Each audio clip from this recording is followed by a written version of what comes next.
Bonjour. Coucou. Alors là on est un peu en retrait, en vacances, en couple avec notre bébé. Et donc on est sur Gers-sur-Mer et on voudrait partager deux points en fait qu'on avait à cœur depuis quelques temps. On n'avait pas eu le temps jusque-là. Donc merci pour ce temps Seigneur, pour pouvoir partager ces points qui pourront peut-être encourager des personnes. Et ça fait 7 ans qu'on a fêté nos 7 ans de mariage en fin mai 2022. Et donc on s'est dit qu'est-ce qu'on a pu retirer de ces 7 années de mariage. Et on a relevé juste 2 points parce qu'il y a tellement de choses dans la vie du couple. Et c'est ce qu'on voulait vous partager. Et peut-être que ça pourrait encourager des personnes, peut-être des jeunes couples, des célibataires ou d'autres personnes. Donc l'une des choses qu'on a trouvé qui a marché pour nous, qui a fait que voilà, qui a marché, qui nous ont aidés à grandir, à traverser la vie, on va dire. À bien bâtir aussi, à être en paix, bien bâtir je dirais aussi. Pour être stabilisé, pour pas être tiraillé dans tous les sens, quoi. Oui, la première des choses, c'était de vivre on a choisi de vivre nos convictions, des choses auxquelles en fait on était convaincus sur ces points. Et donc nous sommes un couple chrétien, on croit en Jésus-Christ, nous sommes des disciples de Jésus-Christ. Mais en termes de conviction, bien sûr, ça englobe notre foi, ça englobe notre confession de foi. Mais c'est des choses auxquelles, en général, en fait, qu'on peut vivre dans la vie d'un couple. Par exemple, comment on doit gérer l'argent.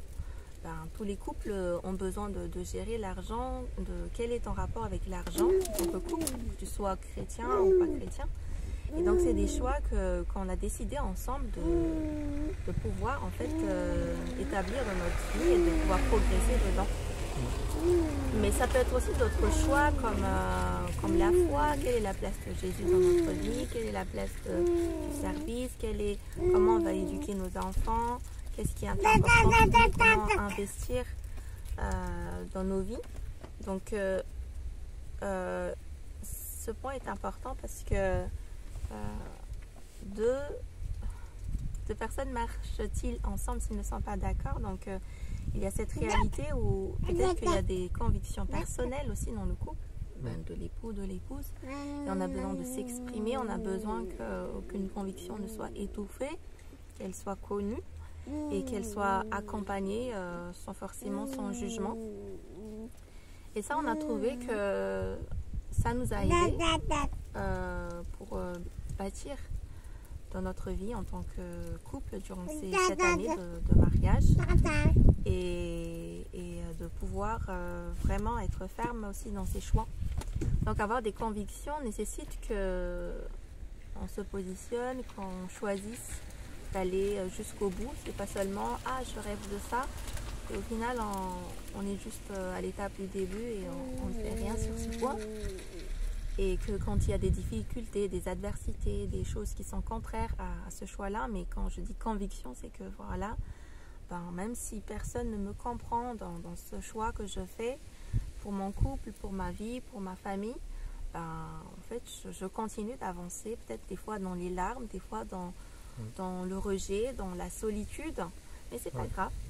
Surtout quand c'est un bon choix à faire, mais que dans notre entourage, on n'est pas compris et on peut même être critiqué ou comment dire ça, quand dans votre entourage les gens vous disent que c'est pas un bon choix, qu'il faut pas faire comme ça peut être des gens plus expérimentés, etc. Et voilà, je crois que c'est vraiment important si on a une conviction d'aller jusqu'au bout de cette conviction. Et puis si on se rend compte qu'on s'est trompé, on s'est trompé, on a certainement quelque chose à réviser, il y a de l'humilité à avoir. Mais si c'était un bon choix, au moins on n'aura pas les regrets de se dire finalement je ne l'ai pas fait parce que un tel ou un tel qui a de l'influence sur moi m'a conseillé de faire autre chose, et qu'on se rend compte plus tard qu'en fait on aurait quand même dû le faire. qu'on vit aujourd'hui, c'est pas arrivé du jour au lendemain, c'est une succession de bons choix qu'on a fait, qu'on a dû faire parfois, qu'on a dû faire à l'encontre de, un peu à contre-courant, quoi. Ouais.